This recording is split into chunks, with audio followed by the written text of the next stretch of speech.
G'day folks, today in this video we're going to take a look at Adobe Premiere Rush. If you're not quite sure, Rush is Adobe's new mobile editing app. It works on iOS devices such as iPhones, iPads. They even have a desktop version that you can use. I'm going to talk about what I like about it, what I don't like about it, so let's get into it.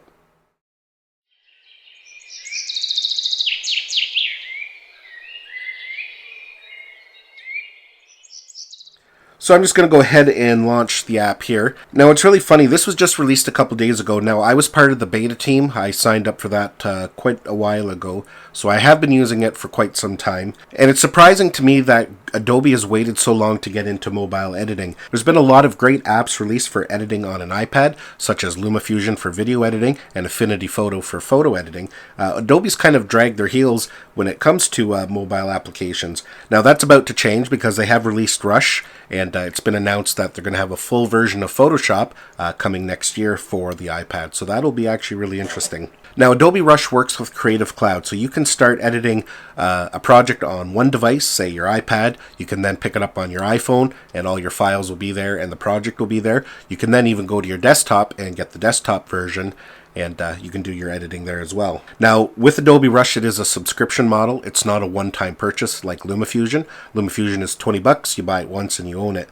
With Project Rush, sorry, I keep calling it Project Rush because that's what the beta was, but it's actually Premiere Rush. Now, the subscription is about $10 a month if you don't have any other plans from Adobe. Certain plans already include Rush in it. If you already have the Premiere package, and I'm not sure what other packages, but chances are Rush will be included in that. Now, in the meantime, if you want to just test it out, you can download it without having a plan. You're just limited to how many exports you can do. So anyways, let's dive right into it here. And one thing I am going to say about Rush is that I love the layout. I like it quite a bit more than LumaFusion. Now LumaFusion is still a much more powerful video editing app compared to Rush. Rush is still new and there's going to be a lot of additions coming to it over the next couple months. But right now, LumaFusion is still a better choice, more power. You can do more with it, but I really do like the way Rush has things laid out. I'm just going to do a kind of a quick walkthrough and edit just so you can kind of see how it's laid out.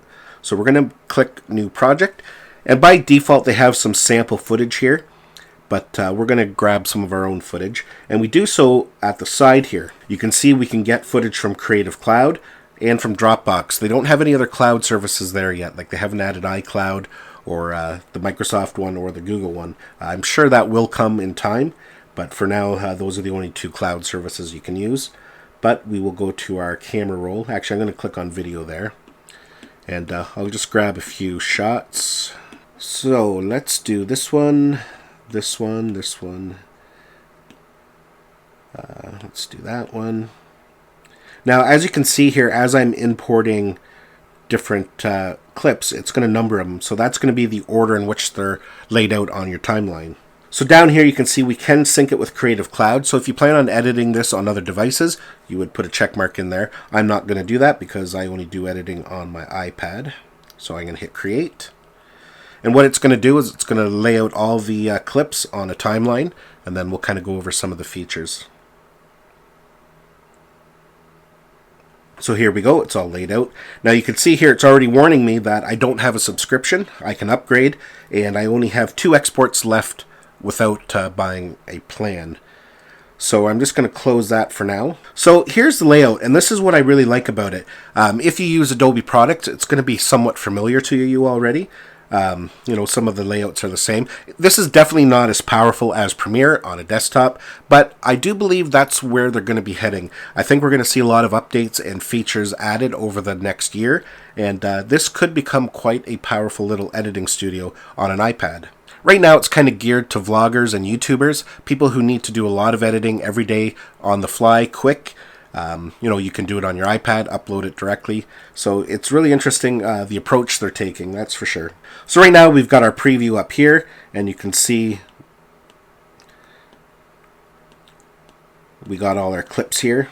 And just like any video suite, we can expand it, you know, if we need to do some fine-tuned cutting, or we can close it down. Now this is their basic default view. You can see it's just one timeline. If you prefer multi-track editing, which a lot of people do, you can turn it into a multi-track editor, and we do so by clicking on this button here. you can see it's now added all our tracks. And the interesting thing is Adobe Rush actually is a 4-track editor compared to LumaFusion, which is only 3 tracks. Now I'm assuming that will be coming with LumaFusion at some point, but you can see here we actually have 4 tracks of video that we can edit. So that's quite handy for people who like to do multi-track editing. And below that we have 3 tracks of audio. So that's very useful. For right now, I am actually going to turn off that. We'll just keep it on the simple timeline. So let's kind of look at some of the controls here. Up here at the top, we have a plus button. And this is if we want to add more media to our project. Say we forgot to add a clip. And I'm actually going to do that because none of these clips actually have audio in them. So I actually want to add a clip that has audio so we can show you some of the audio tools. But from there, you can also add a voiceover, you can add a title, or you can capture directly from the camera. So, but I'm just going to click on media, and I'm going to put one of their sample media files in. Let's do this one here. And you can see here we can scrub through it, and we will add to the project. There it is there. So now you can see here at the bottom, there's a little waveform. You might not be able to see it on the little screen there, but there's a little waveform at the bottom. Now, if we want to do some fine audio editing, or say we're trying to sync up tracks, we can expand that, and we do so by clicking on this button here. You can see that has actually expanded that. One really nice thing, again, there's some really great features in Rush, is that it has identified this as people talking, which is handy for audio ducking. If you add a music track, it knows that there's a person talking there, so it's going to lower down the volume. If it's just ambient background noise, like birds chirping or something like that, it'll identify it differently. Now, if we grab this handle here, you can see we can adjust the timeline, or we can make the preview bigger. So that's quite handy as well. Now, because Adobe has designed this for YouTube vloggers, people who do editing on the go for social media, they actually make it very easy to switch to the different aspect ratios because, you know, for Instagram, you might want a square aspect ratio. For Instagram stories or their new video service, you might want a 9:16. So we can do that just by switching it up there. So that's handy. I know not everybody loves those different aspect ratios, but you know, it comes with the territory. If you're a social media editor, you need different sizes for different projects, so it is there if you do need it. So let's continue over here on the side. Here is our project bin. It's basically all the material that we have in our timeline right now. You can see down here at the bottom we have a pair of scissors, so it works just the same as any video editor. We can clip just like that. From there we can duplicate with this button here. So if we need it a couple times, we're going to be doing some effects, we might need a couple different copies of it. And then to delete clips, right below that, the little garbage can symbol. Again, this is how you bring in the audio track and bring up the multi-track. Now this button down here allows you to select multiple clips. So if I click on it, you'll see the highlighting around it gets smaller, but we can select multiple clips, and that comes in handy if we're going to be doing any kind of editing, changing or adjusting any kind of styles. Now over here on the right hand side, we have a lot of different tools. The first here is titling, and I have to say they have done a great job with titling. They've got some really nice titles in here that are very professional.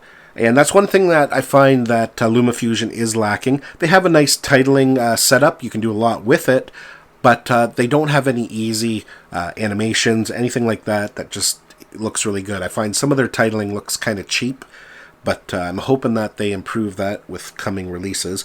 But the Adobe ones actually have some really nice ones. They're nice and modern and great for social media. So let's add a title here. All we do is drag it over to our timeline, and you can see it there. Let's do a quick preview. And yeah, that looks good. From there we can just change it to whatever we want. So it's nice that they have those pre-built titles with all the animations.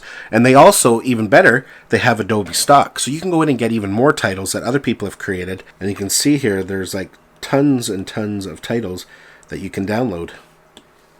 So that's actually really, really nice. So now the other thing we can do is when we got our title selected, we can go over to Edit. We can change a lot of different things here. We can change the color of each title, each layer. We can change whether we want it filled. You know, really nice that we can customize everything the way we want. You know, even that looks nice without the background in there.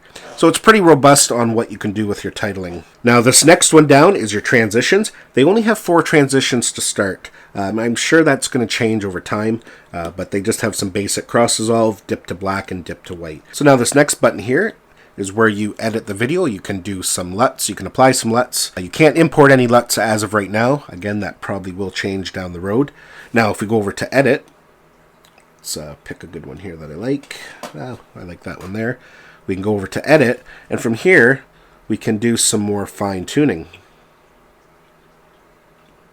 Kind of like LumaFusion. We even have advanced, and you can add some vignetting, different things like that. Sharpen it a little bit. So that's nice that they have that included, just for some mild color correcting. Now this next button over here is your audio options. So I've got the clip highlighted that we had some audio in, and I'll show you a couple interesting things here. If we go to advanced, we can change it. Remember how we talked about this was recognized as people talking? And we can change the type here. The nice thing about that is if it's tagged audio as people talking, but really it was just some background noise, you can change that to other or to music if it was music. So it's nice that you are able to do that. It's got a few other things. You can enhance speech, reduce echo, reduce background noise. So a couple nice little features there. Now for this next button here, basically you can adjust different things, adjust the size, zoom in, scale. So some handy tools there as well. And that's basically it. So it's very simple, but it's really nice because if you're doing a lot of editing quick on the go, you don't want something that's overly complicated. You want it to be powerful, have the tools you need to do what you need to do, and but in a convenient way. Now I think Adobe's done a great job with the layout and making the tools accessible without overcluttering the screen. Actually, they've done a really good job with that. So when you're done doing your editing, you can go up to share. And this is one thing that I don't really like about what they've done here, is that you can only edit at a max resolution of 1080. Now for most people, if you're editing for social media, YouTube, Instagram, different things like that, Facebook, you don't need a super high resolution video file. But if you want it for yourself, or you do want to upload to YouTube in 4K, you're just not able to as of yet. So for me right now, that's a big no-go. That's why I haven't actually bought a subscription. I don't know if I'm going to or not until that's changed, because without that, it's not really that useful to me. So yeah, folks, that is Adobe Premiere Rush. Nice little app, a great start for version 1. I'm really excited to see what they do with it over the coming months with different version upgrades. It'll be really interesting to see, and it'll be interesting to see how LumaFusion responds. It's always good to have competition now that we have Adobe in the mobile editing game. LumaFusion is going to have to really stay on top of their game to stay competitive. Well, folks, that's it for my video. Hopefully you enjoyed it. Don't forget to hit the like button if you did. Helps others know that it is a good video and worthwhile to watch. Don't forget to subscribe to my channel so you don't miss any of our upcoming videos, and we'll see you in the next one.